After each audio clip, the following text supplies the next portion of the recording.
BX1 +.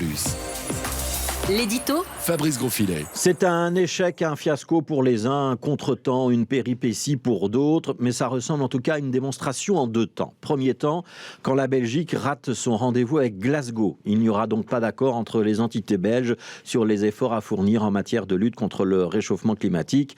Le constat est tombé hier en début d'après-midi lorsque Philippe Henry, ministre wallon du climat, mais qui préside la conférence climat, c'est-à-dire la réunion de l'ensemble des ministres concernés pour la Belgique, lorsque Philippe Henry donc a débranché la prise d'une réunion dont il pressentait qu'elle allait tourner au vinaigre, puisque la Flandre ne veut pas aller au-delà des 40% de réduction de ses émissions de carbone, alors que l'objectif européen assigné à la Belgique est 47%.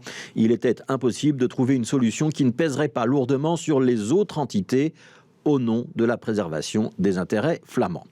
Deuxième temps, quand la ministre de l'Environnement de ce gouvernement flamand, Zual Demir, décide de ne pas accorder de permis d'environnement pour le projet de centrale au gaz de Vilvoorde, un projet défendu par la société Engie et qui est l'un des deux retenus dans le cadre de la sortie du nucléaire, ces fameuses capacités qui doivent compenser l'arrêt de nos 5 centrales qui existent actuellement sur le sol belge. Le projet de Vilvoorde ne respecte pas les règles en matière d'azote, a donc estimé la ministre flamande.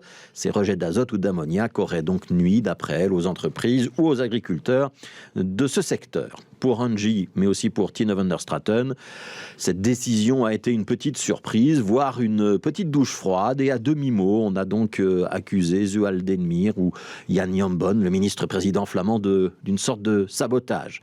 Une manière pour le gouvernement flamand de mettre l'environnement en travers des projets du gouvernement fédéral. La NVA ne veut pas que la Belgique sorte du nucléaire et la NVA ne veut peut-être pas non plus que le fédéralisme de coopération, dont on a si souvent parlé, fonctionne vraiment. Alors, ce qui est paradoxal, peut-être amusant, peut-être crispant, avec ces deux décisions de la NVA, c'est qu'elles vont dans deux directions opposées. À Glasgow, quand on discute de diminution de gaz à effet de serre, la Flandre ne veut rien savoir, c'est donc 40%, pas plus. Et le gouvernement flamand va même jusqu'à demander à l'Union européenne de revoir ses objectifs climatiques à la baisse. Logique claire, donc, les intérêts flamands passent avant l'ambition climatique. Pour Vilvoorde, c'est l'inverse. L'environnement justifie qu'on bloque un projet de centrale et surtout, le gouvernement flamand, la NVA, Bart De Wever en particulier, s'oppose à la sortie du nucléaire parce que cela contrarierait nos objectifs climatiques. Je ne sais pas si vous avez tout suivi. On l'a déjà dit dans cette chronique, cette crispation autour du nucléaire, c'est surtout un moyen pratique de s'acheter une virginité climatique quand on n'a aucun programme pour faire baisser les émissions de carbone. Dire qu'il faut donc garder le nucléaire au nom du climat, c'est facile, ça ne mange pas de pain, ça ne gênera pas le citoyen et ça ne demande pas d'efforts particuliers. Et surtout, ça fait croire qu'on se préoccupe de cette question et que les autres, ceux qui ne veulent pas poursuivre le nucléaire, ne s'en préoccuperaient pas tant que cela. En apparence, ce raisonnement qui veut que moins de nucléaire entraîne plus de carbone a l'air simple et logique, mais il faut rappeler que l'électricité, ce n'est pas l'essentiel de notre consommation d'énergie, donc pas l'essentiel de notre production de carbone. Ça ne représente qu'un tiers. Et qu'à l'intérieur de la combustion d'électricité, de la consommation d'électricité, le nucléaire, c'est moins de la moitié en Belgique.